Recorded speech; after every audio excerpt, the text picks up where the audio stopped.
नमस्कार, बहुत स्वागत है आपका हमारे इस खास कार्यक्रम खबरों की खबर में। मैं हूं आपके साथ अमित शर्मा। इस कार्यक्रम में हम देश दुनिया की तमाम बड़ी खबरों पर चर्चा करते हैं, उनका विश्लेषण करते हैं। तो चलिए इस कार्यक्रम की हम शुरुआत करते हैं और सबसे पहले बात करते हैं संसद भवन के बारे में दायर की गई याचिका की। दरअसल इसके उद्घाटन को लेकर एक याचिका दायर की गई थी। जी हाँ, संसद भवन की नई इमारत के उद्घाटन को लेकर जारी विवाद से जुड़ी जनहित याचिका को आज सुप्रीम कोर्ट ने खारिज कर दिया। सुप्रीम कोर्ट ने याचिका पर सुनवाई से ही इनकार कर दिया। साथ ही याचिका खारिज करते हुए कोर्ट ने कहा कि हम जानते हैं कि यह याचिका क्यों दाखिल हुई। ऐसी याचिकाओं को देखना सुप्रीम कोर्ट का काम नहीं है। कोर्ट ने पूछा कि इस याचिका से किसका हित होगा। इस पर याचिकाकर्ता सटीक जवाब नहीं दे पाए। याचिका में शीर्ष अदालत से नए भवन का उद्घाटन राष्ट्रपति से कराने के निर्देश लोकसभा सचिवालय को देने की मांग की गई थी। याचिका में कहा गया था कि लोकसभा सचिवालय का बयान और लोकसभा के महासचिव का उद्घाटन समारोह के लिए जारी निमंत्रण भारतीय संविधान का उल्लंघन है। याचिका में कहा गया था कि उद्घाटन समारोह में राष्ट्रपति को शामिल नहीं करके भारत सरकार ने भारतीय संविधान का उल्लंघन किया है। ऐसा करके संविधान का सम्मान नहीं किया जा रहा। संसद भारत का सर्वोच्च विधायी निकाय है। भारतीय संसद में राष्ट्रपति और 2 सदन, राज्यों की परिषद, राज्यसभा और जनता का सदन लोकसभा शामिल है। राष्ट्रपति के पास किसी भी सदन को बुलाने और सत्रावसान करने की शक्ति है। साथ ही संसद या लोकसभा को भंग करने की शक्ति भी राष्ट्रपति के पास है। ऐसे में संसद के नए भवन का उद्घाटन राष्ट्रपति द्वारा किया जाना चाहिए। और हमारे साथ इस समय स्टूडियो में टीवी 24 के आउटपुट हेड कृष्ण कुमार सिकंदर जी। जो इनॉग्रेशन है, जो उद्घाटन है, वो राष्ट्रपति के हाथों कराया जाना चाहिए और प्रधानमंत्री केवल अपनी लोकप्रियता के चलते ऐसा नहीं होने दे रहे हैं। हालांकि कुछ दल बीजेपी के भी साथ हैं, लेकिन अब जब सुप्रीम कोर्ट ने ही इस पूरे मामले में सुनवाई करने से इनकार कर दिया है, इस याचिका को खारिज कर दिया है, इसे किस रूप में देखा जाए? पहली बात तो ये याचिका ही गलत थी। हर बात पे सुप्रीम कोर्ट जाना विपक्ष की जो नई रणनीति है जी। पिछले 9 साल से हम देख रहे हैं कि सरकार के हर निर्णय पर सवाल खड़े किए जाते हैं और उस सवाल को मजबूती से रखने के लिए या सरकार को घेरने के लिए हर बात पे सुप्रीम कोर्ट चले जाना। कुछ वकील फिक्स हैं, वो जाते हैं सुप्रीम कोर्ट में। अब कई बार उनको सफलता मिलती है, कई बार नहीं मिलती है। जहाँ तक विपक्ष का सवाल है, विपक्ष ने जो बात उठाई है या रखी है इस विषय में, वो आधी अधूरी बात है। ये सही है कि लोकतंत्र में सर्वोच्च जो है संसद को बुलाने का, उसको भंग करने का, ये सारा अधिकार राष्ट्रपति के पास है। लेकिन लोकतंत्र में प्रधानमंत्री ही होता है। सुप्रीम को ये बात याचिका दायर करने वालों को भी पता थी कि इसमें कोई ठहराव नहीं है, ये टिक नहीं पाएगी। इसी से इसका अंदाज़ लगाया जा सकता है कि सुप्रीम कोर्ट ने याचिका खारिज करने की बात तो दूर, सुनवाई करने से ही इनकार कर दिया। ये कहा इसके लायक ही नहीं याचिका है। लेकिन इसके पहले सबसे बड़ी बात यह है कि अगर ये याचिका सुनवाई लायक नहीं थी तो ये लिस्टिंग में कैसे आ गई, ये सबसे बड़ा सवाल है। अब हो सकता है कि सुप्रीम कोर्ट को लगा हो प्रथम दृष्टया कि सुना जा सकता है, लेकिन जब अध्ययन किया हो माननीय जज महोदय ने तो उन्हें लगा कि ये गलत है। और इसीलिए सुप्रीम कोर्ट की जो टिप्पणी है कि हमको पता है कि ये किस नीयत से और क्यों जो है दाखिल की गई है। तो राजनीति में ठीक है, विरोध होना चाहिए। और जहाँ तक परंपरा की बात है तो परंपरा तो कांग्रेस ने खुद ही सौंपी है। ये बात रिकॉर्ड में है, उनके दस्तावेजों में है कि जब लोकसभा की लाइब्रेरी का उद्घाटन करना था तो किसने किया? राजीव गांधी ने किया। उसके पहले एक भवन का, लोकसभा के एक भवन का उद्घाटन करना था, इंदिरा गांधी ने किया। कई विधानसभाओं का उद्घाटन जो है वो श्रीमती सोनिया गांधी या तत्कालीन प्रधानमंत्री मनमोहन सिंह ने किया। अगर लोकतंत्र के अंदर राज्यपाल या राष्ट्रपति महत्वपूर्ण हो जाता तो फिर इनको मौका नहीं मिलना चाहिए था।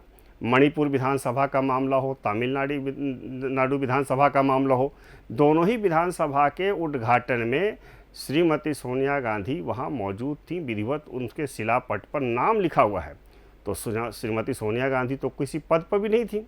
मनमोहन सिंह प्रधानमंत्री थे, ये उनकी उपस्थिति या उनका शिलापट पर उल्लेख, ये तो समझ में आता है। आप बाकी छोड़ दीजिए, खुद छत्तीसगढ़ की विधानसभा का उद्घाटन जब हुआ था तो किसने किया था? श्रीमती सोनिया गांधी ने किया था। तो वो प्रधानमंत्री भी नहीं थी, वो मुख्यमंत्री भी नहीं थी, लेकिन उद्घाटन किया था। तो कांग्रेस ने खुद ही जो दस्तावेज बनाए हैं, विधिवत उद्घाटन के पत्र सौंपे हैं, निमंत्रण पत्र सौंपे हैं, उसके अंदर कहीं भी इस बात का कोई जिक्र नहीं है कि इसका काम राष्ट्रीय संसद का अगर होगा तो राष्ट्रपति करेंगे और राज्य में विधानसभा का होगा तो राज्यपाल करेंगे। ऐसा कहीं कोई उल्लेख ही नहीं मिलता है और ये राजनीति का विषय भी नहीं है। लेकिन करीब 20 दल अगर विपक्ष में है तो आश्चर्यजनक रूप से 25 दल पक्ष में है। 18 दल जो एनडीए के सदस्य हैं और उसके अलावा 7 दलों ने और इस पर समर्थन किया है उद्घाटन में प्रधानमंत्री का। तो अगर लोकतंत्र में संख्या बल को गौर किया जाए तो संख्या बल के हिसाब से भी सत्तारूढ़ दल के पास कहीं ज़्यादा दलों का आधार बनता है और वो उसकी संख्या में कहीं ज़्यादा है, क्योंकि हमें पता है कि सदन में संख्या गिनी जाती है कि किसकी संख्या ज़्यादा है। तो निश्चित रूप से उद्घाटन के पक्ष में संख्या बल सत्तारूढ़ दल के साथ है, प्रधानमंत्री के साथ है, बीजेपी के साथ है। तो किसी को भी राजनीति में सवाल उठाने से पहले ये देखना चाहिए कि इतिहास क्या रहा है, परंपरा क्या रही है। केवल चुनावी वर्ष होने के कारण विरोध के नाम पर विरोध करने का नतीजा यही होगा कि सुप्रीम कोर्ट में आप पहुंचेंगे और आपकी सुनवाई तक नहीं होगी। आश्चर्यजनक रूप से सुप्रीम कोर्ट ने जब खारिज कर दिया तो कांग्रेस विपक्ष की ओर से यह स्टेटमेंट आता है कि हम इस मामले पर निचली अदालत में नहीं जाएंगे। तो इससे साबित है कि कहीं ना कहीं से मंशा कहीं और थी और सुप्रीम कोर्ट ने यह मंशा भांप ली है। बिल्कुल, तो मंशा को कहीं ना कहीं भांप लिया गया और इसी वजह से अब इस याचिका को ही खारिज कर दिया गया। तो सिकंदर जी, अब तो फिलहाल और कोई रास्ता है नहीं विपक्ष के पास, क्योंकि सर्वोच्च न्यायालय वो चले गए। लेकिन अब लगता है कि जो उद्घाटन होगा तब तक सिर्फ विपक्ष जो है वो आरोपी लगाता रहेगा, वार पलटवार का दौर ही जारी रहेगा। बहरहाल बढ़ते हैं आगे खबरों की खबर में और हम बात करते हैं आज की दूसरी खबर की। कांग्रेस के वरिष्ठ नेता राहुल गांधी को 3 साल के लिए नया पासपोर्ट मिलेगा। दिल्ली की राउज एवेन्यू कोर्ट में सुनवाई के बाद कोर्ट ने याचिका मंजूर तो कर ली, लेकिन कहा है कि कोर्ट को ना तो ऑब्जेक्शन सर्टिफिकेट यानी एनओसी केवल 3 साल के लिए वैध होगी। इस बार राज्य के कुछ आईएएस और आईपीएस भी भाग्य आजमाना चाहते हैं। कांग्रेस और भाजपा से टिकट की दौड़ में 1 दर्जन से ज्यादा अधिकारी शामिल हैं। पिछले चुनाव में रिटायर आईएएस शिशुपाल सूरी कांग्रेस के टिकट पर कांकेर से विधायक चुने गए। वहीं वीआरएस लेकर मैदान में उतरे आईएएस ओपी चौधरी को खरसिया सीट पर हार का सामना करना पड़ा। इसी तरह डीएसपी विभोर सिंह को कांग्रेस ने कोटा से उम्मीदवार बनाया, लेकिन वो पूर्व मुख्यमंत्री अजीत जोगी की पत्नी रेणु जोगी से चुनाव हार गए। सेवानिवृत्त आईजी रविंद्र भेड़िया की पत्नी अनिला भेड़िया को पिछले चुनाव में कांग्रेस ने टिकट दिया और चुनाव जीतने के बाद उनको महिला बाल विकास मंत्री बनाया गया। आईजी आरसी पटेल भी रिटायर होने के बाद कांग्रेस खेमे में गए थे। पूर्व डीजी राजीव श्रीवास्तव ने पिछले लोकसभा चुनाव के समय भाजपा में सदस्यता ली, लेकिन बाद में वो सामाजिक गतिविधियों में शामिल हो गए। इस चुनाव में प्रमुख सचिव रहे गणेश शंकर मिश्रा, सर्जियस मिंज, नीलकंठ टेकाम सहित अन्य अधिकारी चुनाव मैदान में उतरने की तैयारी कर रहे हैं। प्रदेश की राजनीति में सबसे सफल ब्यूरोक्रेट के रूप में प्रथम मुख्यमंत्री अजीत जोगी ने पहचान बनाई है। सिकंदर जी, जिस तरह से पिछले बार भी 2018 के समय हमने देखा था, special DIG DG CID Rajiv Shrivastava ने भी भाजपा की सदस्यता ली थी। उनके साथ कई और आईपीएस अफसर भी बीजेपी में शामिल हुए थे। अमित शाह की मौजूदगी में यह बड़ा भव्य कार्यक्रम हुआ था। ये कोई नई बात नहीं है कि जब कोई ब्यूरोक्रेट राजनीति में शामिल होता है और उसके बाद वो चुनाव भी लड़ता है, और बहुत कम ऐसे होते हैं, जैसे हमने मिसाल दी अजीत जोगी की। एक अलग पहचान उन्होंने ब्यूरोक्रेट के तौर पर तो बनाई ही थी, लेकिन मुख्यमंत्री बनकर वो उभरे छत्तीसगढ़ के, और इसके बाद भी जो उनका सफर था वो काफ़ी सबने देखा है। लेकिन एक सवाल ये है कि हाल ही में जिस तरह से कुछ अफसरों के नाम सामने आ रहे हैं जिन्होंने वॉलंटरी रिटायरमेंट ले लिया है और अब खबर है कि वो किसी पार्टी में शामिल होकर चुनाव लड़ सकते हैं, तो ब्यूरोक्रेट्स का राजनीति में आना, इसे किस तरह से देखा जाए, क्योंकि सफलता हर बार नहीं मिल पाती है। ब्यूरोक्रेट्स का राजनीति में आने का जो चार्म है ये बहुत पुराना है। कई बार पार्टियां चाहती हैं कि उनकी छवि का इस्तेमाल करके एक सीट बढ़ा लिया जाए। धीरे धीरे ब्यूरोक्रेट्स के मन में भी ये बात आती है कि एक समय में मंत्री के पीछे फाइल लेके दौड़ने वाला व्यक्ति खुद मंत्री बन सकता है, उसके पीछे दूसरे ब्यूरोक्रेट्स पीछे पीछे दौड़ेंगे। ये चार्म जो है राजनीति का, ये महत्वपूर्ण है। आईएएस आईपीएस जिस तरह से छत्तीसगढ़ की राजनीति में अपना कदम बढ़ाना चाहते हैं, तो उसमें अजीत जोगी उनके लिए एक रोल मॉडल है, क्योंकि एक आईपीएस एक आईएएस अधिकारी होते हुए भी उन्होंने जो है मुख्यमंत्री तक का सफ़र किया। और इतना ही नहीं, इतने सफलतम मुख्यमंत्री थे कि पिछले चुनाव तक जब तक वो जीवित थे एक बड़ा वोट बैंक उनके साथ था। आज उसकी स्थिति वैसी नहीं है, ये अलग बात है, लेकिन रोल मॉडल तो है। पिछले चुनाव में ओपी चौधरी भाजपा में शामिल हो गए, इसी तरह से बाकी दूसरे लोग भी अपने अपने तरीके से पार्टियों में शामिल। इनके पीछे भी एक कारण है। कई अधिकारी चाहते हैं कि जब समाज के जीवन में, राजनीति के जीवन में अपने कार्यकाल के दौरान जो उन्होंने अच्छे कार्य किए हैं, जो उनकी लोकप्रियता है, उसका वो लाभ उठाकर सत्ता तक पहुंच जाएं। क्योंकि सत्ता तो निश्चित रूप से केंद्र बिंदु है। ये ठीक है कि ब्यूरोक्रेट्स ही शासन चलाते हैं, लेकिन इससे भी इनकार नहीं किया जा सकता कि ब्यूरोक्रेट्स शासन चलाते हैं मंत्री के इशारे पे, विधायक के इशारे पर, कार्यपालिका के इशारे पर ये काम करती है पूरी विधायिका। तो ये महत्वपूर्ण है, तो इसलिए उनका चार्म बना हुआ है। इस बार भी ऐसी स्थिति बनी है कि बड़ी संख्या में अफसर चाहते हैं।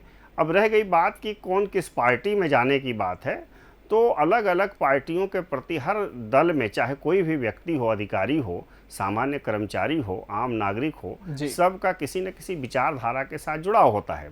इसी जुड़ाव के तहत वो चाहते हैं कि हम अपनी विचारधारा से साथ जाएं, क्योंकि वहाँ अपनी बात रखने में उनको आसानी होती है। और ये आपने ठीक कहा कि राजनीति में जो है करीब 1 दर्जन IPS IAS अधिकारी जो है इस बार पंक्ति में खड़े हुए हैं। और इसमें जो है पिछले चुनाव का भी जिक्र हुआ कि IPS IAS जो है सुशील पाल शौरी जो है वो कांग्रेस की टिकट पर कांकेर से विधायक बन गए। तो ये आदर्श तो है ही है। हालांकि इसका पिछले चुनाव का अगर हम उदाहरण लें तो दूसरा उदाहरण ये है कि ओपी चौधरी जैसे चर्चित व्यक्ति खरसिया से चुनाव हार गए। इसी तरह से चुनाव में गणेश शंकर मिश्रा, सर्जियस मींज, नीलकंठ टेकाम सहित कई अधिकारी अभी लाइन में लगे हुए हैं। अब ये इस पे निर्भर करेगा कि टिकट किसको मिलता है। कई बार होता है टिकट नहीं मिलता है। इसका उदाहरण है कि टिकट जब नहीं मिलता है, जैसे पूर्व DG राजीव श्रीवास्तव पिछले लोकसभा में के समय भाजपा में शामिल हुए, लेकिन उनको टिकट नहीं मिला तो वो सामाजिक कार्य में जुड़ गए। तो ये ज़रूरी नहीं है कि उनको टिकट मिले, चूँकि पार्टियां तय करती हैं इसके हिसाब से कि कौन सा नेता या कौन सा उम्मीदवार उनके लिए जीत सुनिश्चित कर सकता है। उसमें जातीय समीकरण भी देखे जाते हैं, क्षेत्रीय समीकरण भी देखे जाते हैं। अगर उस मामले में वो फिट बैठते हैं तो IAS IPS अधिकारियों के लिए एक रास्ता बन जाता है।